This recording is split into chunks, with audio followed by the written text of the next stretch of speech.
이 이야기는 태조조 고사본말 고려의 절개를 지키는 여러 신화편에서 가져온 이야기입니다. 조선 개국 후 태조는 연애를 자주 베풀었다. 아무리 제 사람들이라고는 하지만 관리에 소홀하면 뒤돌아서서 험담을 해대는 게 인간의 심사였다. 그것도 지조를 지키는 이들과 달리 권력에 눈이 멀어 줄을 갈아탄 이들이라면 더욱 그랬다. 적당히 돈과 명예를 안겨주고 계집 다루듯 가려운 곳을 긁어주어야 좋아하는 인사들이었다. 후원에 거하게 술판이 벌어지고 태조가 인사치레를 끝낸 후 자리를 뜬 뒤였다. 정승 중 하나가 기생 설매를 유심히 지켜보고 있었다. 미색도 미색이지만 가야금의 재주도 빼어났고 사내 다루는 솜씨가 뛰어나 소문이 자자한 아이였다. 저 아이를 한 번이라도 품고 싶건만 온채 줄이 서서 기다리는 놈들이 많으니 설매에 대한 소문이 장안에 파다했다. 술이 거하게 오른 정승이 설매를 빚고 왔다. 내가 아침은 동쪽에서 먹고 저녁은 서쪽에서 먹는다 하지? 술 시중을 들던 설매가 비아냥 거리는 소리에 정승을 쳐다보았다. 화사하게 치장한 설매가 못마땅해 하는 정승과 달리 여유롭게 아양을 부렸다. 대감께서는 지금 질투하시는 겁니까? 인연을 품고 싶어서요? 제 아무리 대감의 말이 되새겨도 시샘하는 듯 합니다만. 하면 아닌 것을 증명해 보아라. 내 오늘 나를 모셔 밤과 아침을 같이 보내든가. 인연이 지조를 지켜야 하는 이유라도 있는 겁니까? 몸뚱이를 팔아먹고 사는 천한 기생년이 아닙니까? 인연을 이리 맞는 것도 계집을 좋아하는 사내들인걸요? 정승이 술잔을 들며 콧방귀를 뀌었다. 제 아무리 미천한 기생년이라고 하나 지조는 지켜야 하는 것이 아녀자의 기본 도리가 아니더냐. 설매가 자세를 바로잡으며 정승을 빤히 보았다. 연애에 모인 이들이 예사롭지 않은 분위기에 웅성거림조차 함부로 내지 못했다. 대거리를 해대는 정승과 마찬가지로 설매의 눈에 잘 보여 어찌 한번 해볼까 하는 기대가 컸기 때문이었다. 설매가 다소곳하게 예를 차리며 입을 열었다. 조교는 죽음에 임하여 자신의 비석에는 반드시 고려조의 벼슬을 기록하고 자손들은 새 조종에서 벼슬을 하지 말라 하였지요. 한데 자식들이 조종에서 새로 내려준 벼슬을 비석에 새겼더니 벼락이 떨어져서 그 비석이 깨졌다고 합니다. 정승이 무슨 소린지 몰라 얼굴에 노기가 스쳤다. 설매가 다시금 말을 이었다. 김주는 명나라에 사신으로 갔다가 돌아오던 압록강에서 왕이 바뀐 것을 알고는 돌아오지 않았습니다. 종에게 일러 입던 옷과 신발을 내주며 그것을 표식으로 삼아 부인이 세상을 떠나면 그것과 합장을 하되 옷과 신발을 내어준 그날을 자신의 기일로 삼아라 일렀지요. 그제야 안팎이 술렁거리기 시작했다. 설매는 지금 지조에 관한 말을 하고 있었다. 설매가 또 입을 열었다. 우현보는 정몽주가 죽음에 귀양 갔다가 조선이 개국되자 임금께서 그의 능력을 귀히 여겨 자코를 내려주었는데 끝내 받지 않았습니다. 한데 대감께서는 지금 정승입니다. 아니 그렇습니까? 전년이 저런 초줄기년으로 보았나. 버려지만도 못한 천한 기생년이 뚫린 입이라고 지금 함부로 짓거려대는 것이더냐. 내년이 얘가 어딘지 알고 그런 막말을 하는 것이냐. 셋째 혓바닥을 뽑아 놓아도 모자랄 것이야. 설매가 자리에서 일어났다. 화려한 비단 치맛자락이 설매를 더욱더 돋보이게 만들었다. 그녀의 얼굴은 비장한 빛이 역력했는데 그래서 더욱더 대쪽 같아 보였다. 설매가 정승을 향해 마음껏 비아냥거렸다. 동쪽집에서 아침을 먹고 서쪽집에서 잠자는 이 천한 몸으로 왕실을 섬기다가 이실을 섬기는 정승을 모시는 것이 어찌 꼭 지조와 관련이 있겠습니까? 제 오늘 대감을 모시지요. 대감과 제가 다를 것이 무엇이겠습니까? 지난 밤을 함께 보내시지요. 정승은 붉어진 낯빛으로 대꾸가 없었다. 자중에 있던 사람도 모두 설매의 말에 탄식했다. 개 중에는 눈물을 훔치는 자도 있었다. 설매의 반짝거리는 눈 또한 눈물인 것을 고개 숙인 재상들은 아무도 알지 못했다.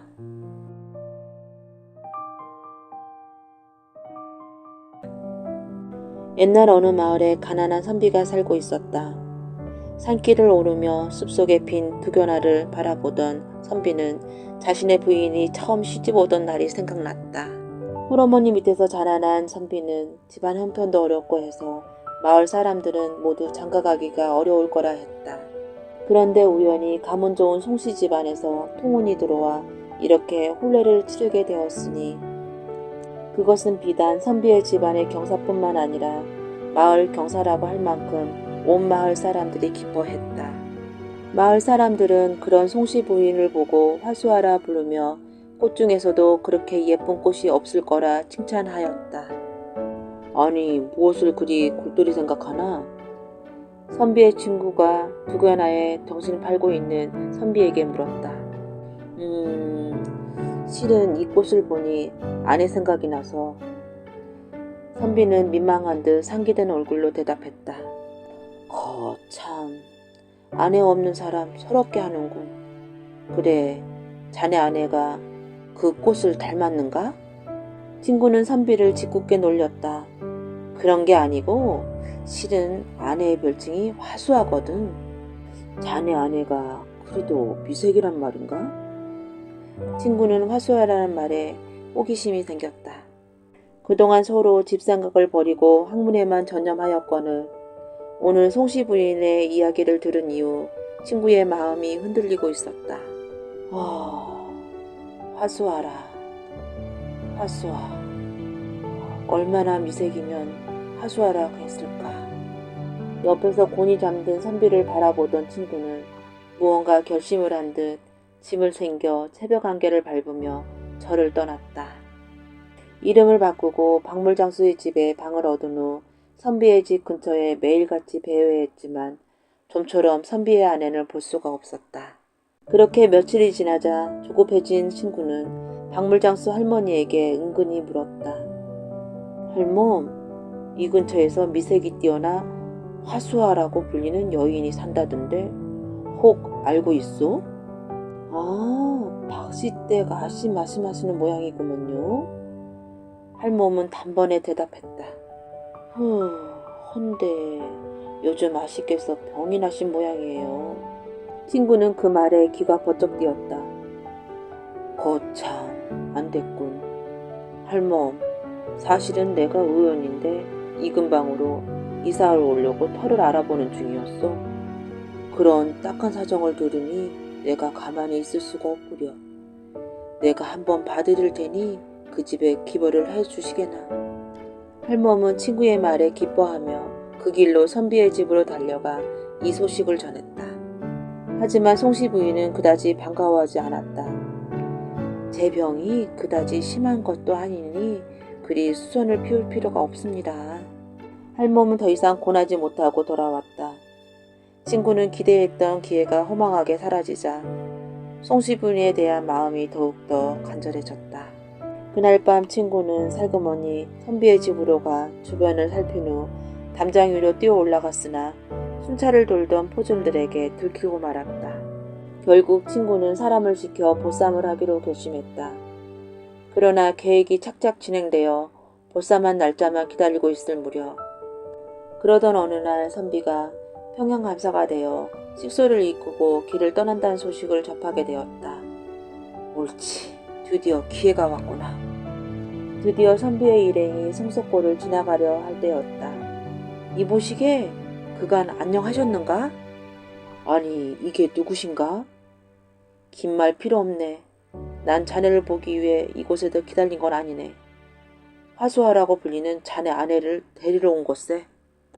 난 화수하를 얻기 위해 수년을 기다렸네. 그러니 무사히 이곳을 지나시려면 내 말을 들으시게나. 선비는 어찌할지 막막해서 아내가 타고 있는 가마로 다가갔다. 이 안에서 듣자 하니 친구분은 대장부 중에 제일 대장부이신 것 같군요. 여인이 평생 대장부를 모실 기회가 어디 흔하겠사옵니까? 내 기꺼이 따라가지요. 아내의 말에 선비는 기가 막혔다. 하지만 친구는 쾌재를 부르며 아이처럼 좋아했다. 송씨 부인이 말하였다. 새로이 지아비를 섬기려는 바 장군께 몇 가지 청이 있사옵니다. 우선 새로이 혼례를 올리되 윤례를 갖춰 할 수 있도록 해주시고, 둘째로 가까운 주막이라도 들어가 제가 혼인에 앞서 목욕을 할 수 있게 해주십시오. 그리고 제가 준비를 끝내고 가마에 오르면 곧장 남편이 있는 곳에서 멀리 떠나 주시옵소서. 그리 해주신다면 장군을 기꺼이 따르겠사옵니다. 이윽고 채비를 마친 송씨 부인의 가마가 나오자 친구의 일행은 선비에게 눈길도 주지 않고 어디론가 한달음에 말을 달려 떠났다. 주막에 남은 선비는 허탈했다. 허허, 여자의 마음이란. 선비가 망연자실하여 친구가 사라진 곳을 바라보고 있는데 주모가 다가와 잠시 방 안으로 들어가기를 권했다. 아니 부인! 방 안에는 아내가 조용히 미소를 지으며 앉아 있었다. 부인, 어찌된 일이오? 허면 가마에는 누가? 한편 친구는 송씨 부인의 청을 들어주기 위해 단숨에 송도까지 말을 달린 후 한적한 주막에 다리를 잡았다. 부인, 이만하면 청소골에서 몰려오지 않았소? 어서 가마에서 나오도록 하시오. 이윽고 가마에서 한 여인이 정숙한 발걸음으로 조심스럽게 나왔다. 아니, 넌 누구냐? 누구긴? 당신이 데려온 장차 당신의 아내가 될 여인이지. 아니, 송씨 부인은 어디 가고 이런 늙어빠진 할망구가 나온단 말이냐? 유모는 친구의 기세에 지지 않고 또박또박 대꾸를 했다. 에이, 이런 일이 당장 내 눈앞에 사라지지 못할까? 아니, 여기까지 데려와 놓고는 이제와 어디 가란 말이냐? 유모의 말대답도 만만치 않았다.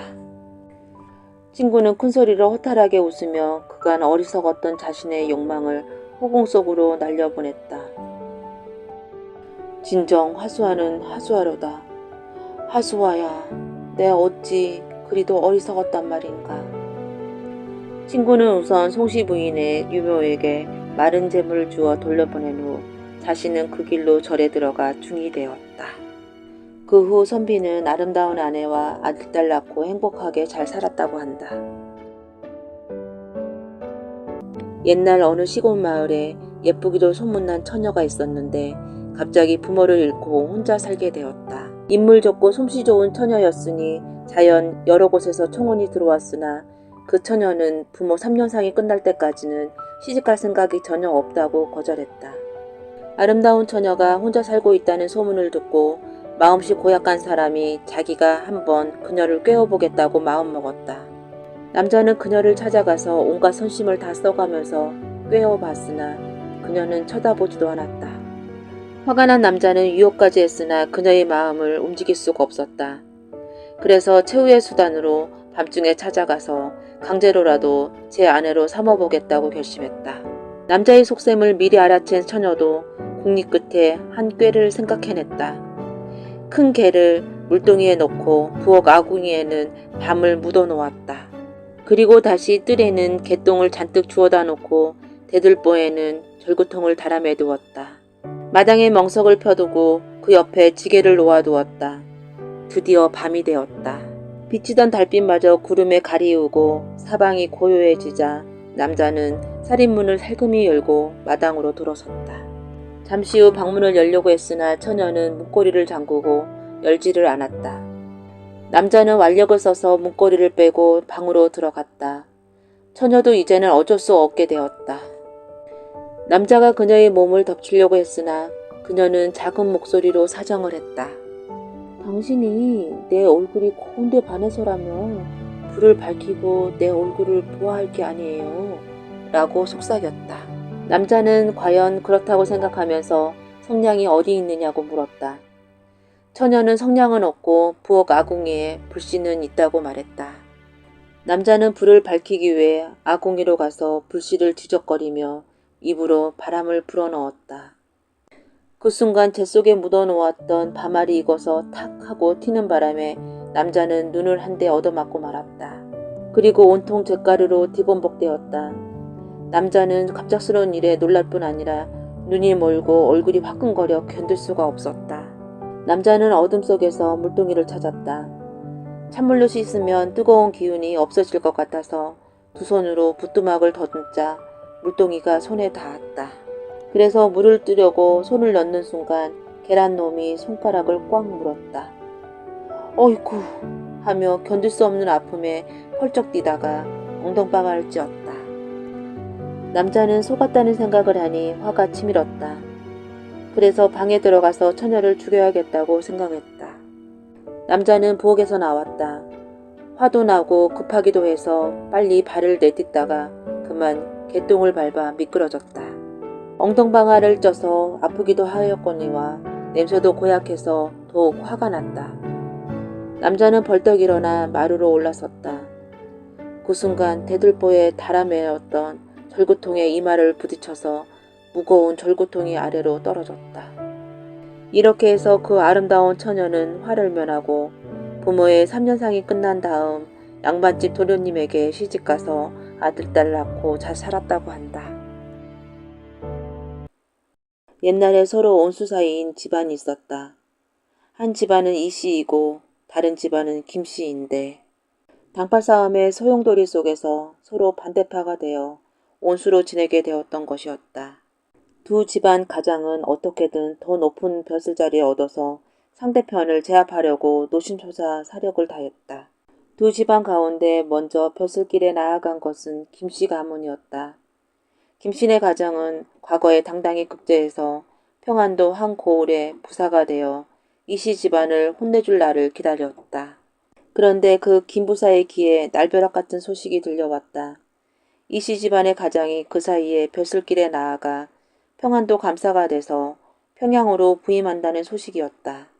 평안 감사라면 자기 직속 상관이 되니 어떤 후환이 있을지 가늠할 수 없었다. 어떻게든 꼬투리를 잡아서 자기 집안을 온통 망가뜨릴 것이 분명했다. 김부사가 그 생각에 온통 골머리를 앓아서 식음을 전폐할 지경에 이르렀다. 그때 그한테는 15살이 된 아들이 있었는데 그 모습을 보고 걱정이 돼서 물었다. 아버지, 무슨 걱정거리가 있으시기에 그렇게 노심초사하십니까? 아니다. 넌 알아도 소용없는 일이야. 그래도 말씀을 해보세요. 속에만 품고 계시면 병이 됩니다. 그러자 김부사는 답답하던 차에 아들한테 그 고민스러운 사정을 털어놓았다. 저한테 좋은 생각이 있으니 그 일을 저한테 맡겨주세요. 내가 어찌 그 일을 감당한단 말이냐. 저한테 돈 1,000냥만 주시면 제가 잘 처리하겠습니다. 그러자 김부사는 반신반의하면서도 지푸라기를 잡는 심정으로 아들한테 돈 1,000냥을 주었다. 돈 1,000냥을 받아든 김부사의 아들은 그 길로 평양으로 향했다. 평양에 도착한 후 이리저리 수소문해서 평양감사 수발을 뜨는 기생의 집을 알아낸 다음 그 집으로 향했다. 기생과 만난 김도령은 이후 그 집에 머물면서 물쓰듯 돈을 쓰면서 기생을 유하기 시작했다. 얼굴도 미남으로 생긴 젊은 도령이 지성껏 자기를 위해 주니 기생은 그만 도령한테 홀딱 빠지고 말았다. 그러던 어느 날 김도령이 기생에게 넌지시 말했다. 그런데 내가 꼭 하나 물어볼 게 있거든. 그게 뭔데요? 평안감사를 모시니 잘 알 게 아니냐? 평안감사가 가장 귀하게 여기는 게 뭘까? 제가 보니 웬 도장 하나를 아주 귀하게 다루던걸요. 항상 두리마기 속에 소중히 간직하고 다니면서 다른 사람은 보지도 만지지도 못하게 한답니다. 김도령이 생각해보니 그것은 감사인이 분명했다. 이보게 내 소원 좀 들어줘. 그게 뭔데요? 그 도장이 있어야만 나와 우리 가족이 살 수가 있어. 제발 부탁이야. 사랑하는 사람이 그렇게 사정을 하자 기생은 김도령의 청을 받아주었다. 김도령은 그 길로 본가로 돌아와서 아버지 김부사에게 평양감사의 감사인을 바쳤다. 그러자 김부사의 눈이 휘둥그레졌다. 아니, 이걸 어떻게 구했단 말이냐? 그래, 이제 됐다. 그러더니 김부사는 평양감사에게 올리는 서류를 작성하기 시작했다. 특별한 내용이 담겨 있는 건 아니지만 감사의 도장을 찍고 결제를 해서 돌려보내야 하는 서류였다. 김부사가 올려보낸 서류를 낯을 찡그리며 살펴보고 나서 결제를 하려던 평양감사는 깜짝 놀라고 말았다. 두루마기 속에 넣어둔 도장갑 속의 알맹이가 감쪽같이 사라지고 없는 것이었다. 이번에는 이 감사가 잠도 못 자고 식음을 전폐하는 지경이 되었다. 그러자 15살 먹은 딸이 그 모습을 보고서 아버지한테 말했다. 아버지, 무슨 걱정거리가 있으시기에 그렇게 노심초사하십니까? 알 거 없다. 내가 한들 어쩌겠느냐. 그래도 말씀해 보세요. 속에만 품고 계시면 병이 됩니다. 그러자 이 감사는 답답하던 차에 딸한테 고민스러운 사정을 털어놓았다. 아버지, 하늘이 무너져도 솟아날 구멍이 있다고 했어요. 저한테 생각이 있으니 걱정 마세요. 이 감사의 딸은 아버지 귀에 대고 계책을 말해주기 시작했다. 그래, 그거면 되겠구나. 과연 내 딸이야. 다음날 평안감사는 평안도 안에 있는 골 수령들에게 두루 편지를 보내서 평안 가명으로 모이게 했다. 성대한 잔치를 베풀어서 각 골 수령들을 위로한다는 것이었다. 김부사가 그 편지를 받고서 고개를 가웃했다. 지금쯤 감사인을 잃고 안달났을 텐데 갑자기 웬 잔치일까? 그러자 김도령이 말했다. 뭔가 계책이 있는 게 분명합니다. 이 감사 딸이 영리하다고 소문이 자자하던데 무슨 꾀를 낸 게 분명해요. 제가 아버지와 함께 가지요. 김도령은 품속에 감사인을 숨긴 채 아버지 김부사를 따라서 평양으로 갔다. 가보니 평양 가명에 그동안 한 번도 본 적이 없는 큰 잔치가 펼쳐져 있었다. 술 냄새와 고기 굽는 냄새가 진동을 했다. 평양감사가 여러 수령들에게 잔을 권하며 한참 잔치판이 무르익고 있을 때였다. 갑자기 한쪽에서 불이야! 불이 났다! 하는 소리가 들려왔다. 그 소리와 함께 자리에 소란이 일었다. 그때 평양감사가 자리에서 벌떡 일어나 두루마기를 벗어 던지더니 그 두루마기를 김부사한테 덥석 맡기면서 내가 살펴보고 올 테니 이걸 잠깐 가지고 있구려. 그러고는 불난 곳을 향해서 달려갔다. 김부사가 어리둥절해서 어쩔 줄 모르고 있는데 한 구석에 있던 김도령이 다가오더니 감사 두루마기 속에 들어있는 도장갑을 열어 감사인을 집어넣었다. 불은 금방 꺼졌다. 그리고 이 감사가 돌아와서 김부사한테 두루마기를 넘겨받았다. 감사는 슬쩍 도장갑을 확인하고는 감사인이 들어있는 걸 보고는 아무 일 없었던 것처럼 다시 잔치판을 이어갔다. 자, 놀랄 거 없습니다. 다들 한 잔씩 드십시다. 그렇게 잔치판이 끝나고 돌아오면서 김부사가 아들한테 물었다. 아니, 그 감사인을 그렇게 돌려주면 어쩐단 말이냐? 모르시는 말씀입니다, 아버지. 그걸 돌려주지 않았으면 경을 쳤을 거예요. 그 사이에 감사인이 없어졌다면서 취도권을 하면 어쩌실 뻔했습니까? 과연 그렇구나. 등골이 다 오싹해. 그나저나 앞일이 걱정이구나. 제가 있으니 걱정 마세요. 급한 건 그쪽입니다. 이 감사 딸이 평생 아버지를 모시지는 못할 테니까요. 시집을 가고 나면 감사는 끈떨어진 구슬신세가 될 거예요. 그래, 알았다. 한편 감사인을 찾은 이 감사는 딸을 불러다 놓고 껄껄 웃으면서 말했다. 과연 내 딸이야? 내 덕분에 이렇게 감사인을 되찾았구나. 이제 됐어. 곧 그놈을 잡아다가 물고를 내리라. 그러자 딸이 머리를 흔들면서 말했다. 아버지, 그런 말씀 하지도 마세요. 그 급한 틈에 감사인을 집어넣는 것을 보면 그 의사가 보통이 아닙니다. 듣고 보니 그것도 그렇구나. 그럼 어쩌느냐. 제가 아버지 곁에 있는 동안은 걱정 없겠지만 그 뒤가 큰일입니다. 제가 시집가고 나면 누가 아버지를 보호해드리겠습니까? 그래, 그러면 어쩐다. 감사는 그만 깊은 시름에 빠지고 말았다. 그러자 딸이 말했다. 아버지, 방법은 하나밖에 없습니다. 그게 뭐란 말이냐? 저를 김부사 아들과 짝지어 주세요.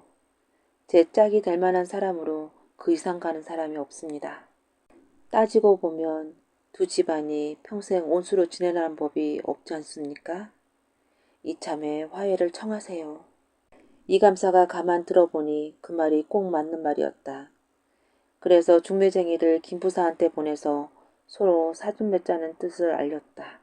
그러자 김부사 또한 크게 놀라면서도 한편으로 반갑게 여겨서 그 제의를 받아들였다. 마침내 김도령과 이낭자가 가연을 맺으면서 두 집안은 온수지간에서 벗어나 가장 가까운 사이가 되었다. 아마 세상에서 우리 사이만한 인재가 없을게요. 우리 며느리는 어떻고요? 세상에서 제일 가는 규수입니다. 그 후 두 집안은 큰 번영을 이루었다. 옛날에 한 한량이 있었는데 글도 배웠고 활도 잘 쏘며 칼싸움도 잘했다. 이 고을에서 사는 것이 답답해서 한양에 나아가 과거를 보아 출세를 하고자 집을 나섰다. 한양을 향하여 며칠째 길을 걷다가 어느 날 주막 앞을 지나려니 많은 사람들이 모여 관원이 붙인 방문을 보고 있었다. 한량도 그 속에 끼어 그것을 읽어보니 지상의 집 무남동료가 도적에 의하여 납치되었으니 찾아주는 사람에게 재산의 반을 나눠주고 사이를 삼겠다는 것이었다. 한량이 가만히 생각해보니 과거 시험에 장원하는 것보다는 차라리 재상집 딸을 구해서 장가도 들고 부자가 되어 호의호식 가는 편이 낫겠다는 생각이 들어서 한양에 가는 것을 포기하고 재상집 딸을 찾기로 결심했다. 한량은 도적을 찾아 산길을 들어섰다. 그러던 어느 날 발이 아프고 피곤해서 길가 잔디밭에 잠시 낮잠이 들었다.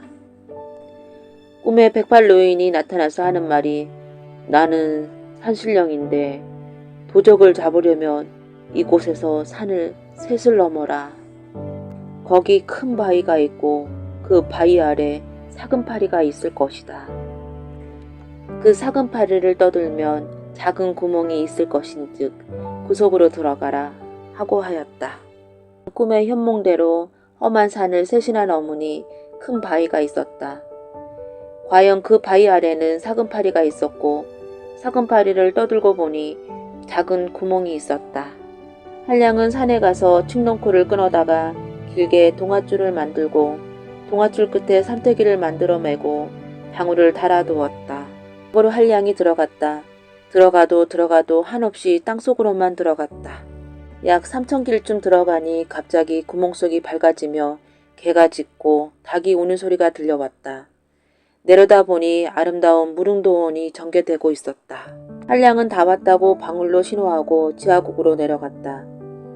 그러나 어디에 가야 도적을 잡고 재상의 딸을 찾을 것인지 막연했다. 한참 가려니까 대굴 같은 큰 기와집이 나타났다. 한량이 집 안을 보니 젊은 여인이 물동이를 이고 나왔다. 한량은 재빨리 우물 옆에 있는 버드나무 위로 올라가 한 줌의 버드잎을 훑어서 물동이에 떨어뜨렸다.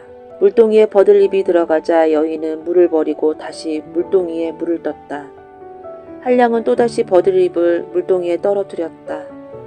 그때 여인이 나무 위를 쳐다보고 깜짝 놀라면서 사람이면 내려오고 귀신이면 사라지시오 라고 말했다.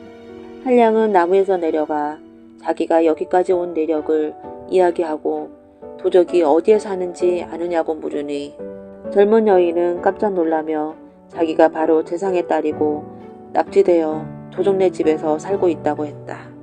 한량은 매우 기뻤으며 어떻게 해서라도 도적을 죽이고 재상의 딸을 구출할 것을 단단히 약속했다. 여인은 한량에게 여러 가지 이야기를 해주었다. 여기는 땅속 3,000길에 있는 도적의 나라이며 지금은 도적질이 모두 지상에 도적질을 하러 나가고 없으니 머지않아 돌아올 것이며 큰 집에는 노약질해온 물건들이 광마다 가득 쌓여 있다고 하였다. 방 안에는 100자가 넘는 큰 칼이 있었다. 여인은 한량에게 그 칼을 들어보라고 했다. 한량이 죽을 힘을 다해 들어도 칼은 들 수가 없었다. 여인은 도적대장이 먹는 인삼으로 담근 술을 날마다 한량하게 먹이고 기운이 나도록 했다. 한량은 날마다 인삼주를 마시고 칼 쓰는 법을 연습하여 도적과 싸울 준비를 했다. 며칠이 지난 어느 날 멀리서 쿵 하는 소리가 들려왔다. 여인한테 이게 무슨 소리냐고 물으니 도적이 온다는 소리라는 것이다. 여인은 도적이 집 가까이 왔으니 빨리 숨으라고 다락문을 열어주었다. 한량은 무서워서 다락 속으로 숨었다. 태풍이 불고 회오리 바람이 일더니 도적 대장이 들어왔다. 도적은 들어오자마자 방 안에서 인내가 나다니 누가 왔느냐? 하고 물었다. 여인은 아무도 온 일이 없어요. 내 몸에서 나는 냄새죠. 하고 속여 말했다. 대장은 술을 가져오라고 호통을 쳤다. 여인은 인삼주가 아닌 잠든 약을 탄 술을 갖다 주었다. 도적은 그런 줄도 모르고 술을 몇 동이를 마시고 그대로 잠이 들었다. 여인은 다락에 있는 한량을 불러냈다. 한량은 용기를 내서 큰 칼로 도적의 목을 쳐 땅에 떨어뜨렸다. 한량은 광에 갇혀있는 사람들을 살려주고 금은보화를 모두 나눠주었으며 여인과 함께 지상으로 나왔다. 재상집에서는 죽은 줄 알았던 딸이 살아 돌아왔으니 꿈같은 일이었으며 그동안 겪은 일이 모두 너무나 거짓말 같은 이야기였으며 날마다 그 이야기를 듣기에 세월 가는 줄도 몰랐다.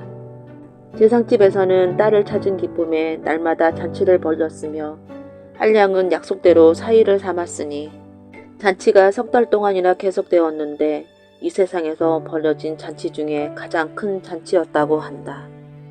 한량과 재상의 딸은 이상한 인연으로 맺어져 아들, 딸 3남매를 낳고 행복하게 잘 살았다고 한다.